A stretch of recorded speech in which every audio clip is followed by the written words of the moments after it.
해외에 사는 한인 입양인들은 어린 나이에 낯선 나라에 보내져 당시의 기억이 희미한 경우가 많습니다.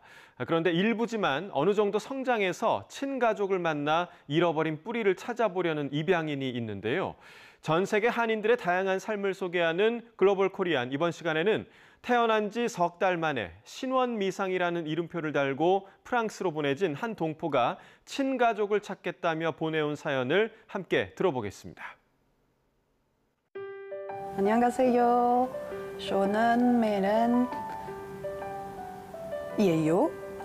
Donc, je m'appelle Mélène. Donc, je suis coréenne, française. Et j'habite à Arles.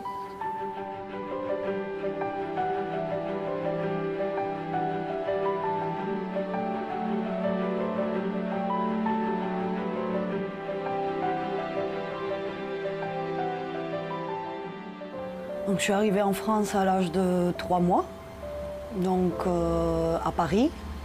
J'étais en 1985. Alors, donc, je suis arrivée dans une famille, j'ai envie de dire très française, parce que c'était une famille un peu bourgeoise, ancienne, française. Donc il y a eu ça. Heureusement, je pense que j'avais déjà mon frère et ma sœur qui étaient un petit peu plus âgés, qui étaient eux aussi coréens. Mais c'est pas forcément quelque chose.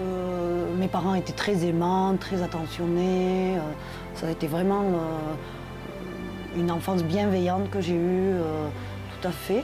Mais par contre, bon, cette petite ville, quoi, donc où nous, on dénotait un petit peu en fait. Hein, c'était ça. On n'avait pas l'habitude de voir ce genre de visage, donc c'était particulier. Voilà. Je pense que c'est ça qui fait que aussi ça a été difficile peut-être à vivre. On ne se sent pas étrangère, puisque aux yeux de nos parents, de notre famille, on n'est pas étranger en fait, on est très français, mais dans le regard peut-être des autres qui ne nous connaissent pas, non, on n'est pas non plus français. Et c'est là que je pense que moi j'ai peut-être, oui, plus souffert en tout cas, de ne pas trouver ma place, de ne pas savoir vraiment qui je suis et d'avoir cette recherche, oui, de...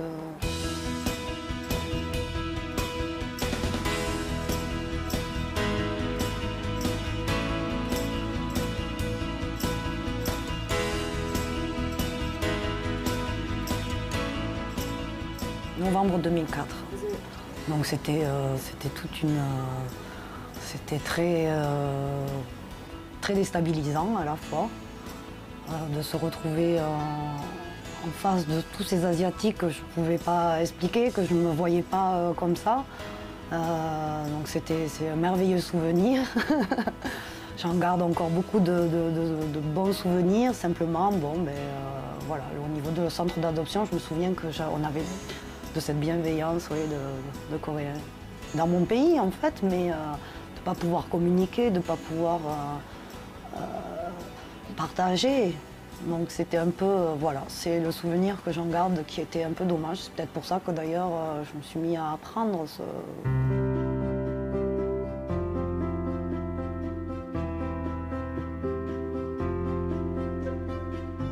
Là, et donc c'était difficile aussi de rencontrer des Coréens, de partager.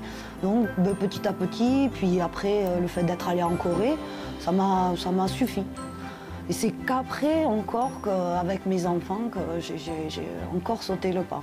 Mais bon, comme j'étais allée en Corée, j'avais vu, voilà, j'avais appris un petit peu et puis bon, j'ai laissé le temps passer et voilà, c'était peut-être aussi douloureux de revenir encore et de se retrouver face à encore un mur quelque part aussi. Donc je pense que ça me fait rire quand eux me disent qu'ils sont coréens. Eux se sentent coréens quelque part, donc ils sont franco-coréens. C'est l'occasion aussi de cultiver encore plus cette culture en fait, qui est en nous, qui est là, mais qu'on ne connaît pas. Alors ça me donne aussi envie d'en savoir plus.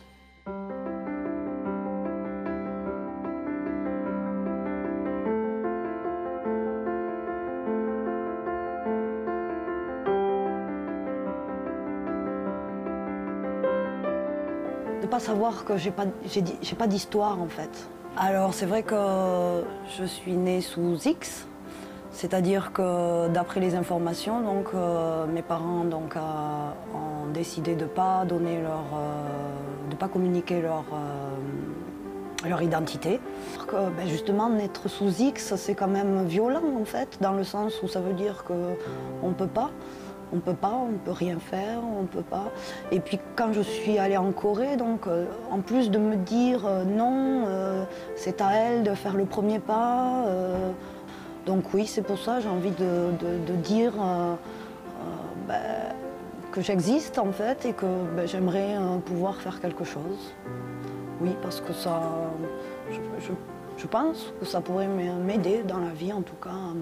Quoi, on a bien des racines, comme quoi on a une trace en fait en Corée française, donc oui, j'aimerais peut-être savoir que quelque part, oui, je suis bien coréenne, que donc il y a quelqu'un qui est là en fait. Je voudrais lui dire que simplement je serais ravie de la rencontrer. Donc j'espère que peut-être que tu le verras et que tu oseras faire ce pas vers moi. En tout cas, moi j'en serais très contente et ça apaiserait beaucoup ma vie en fait.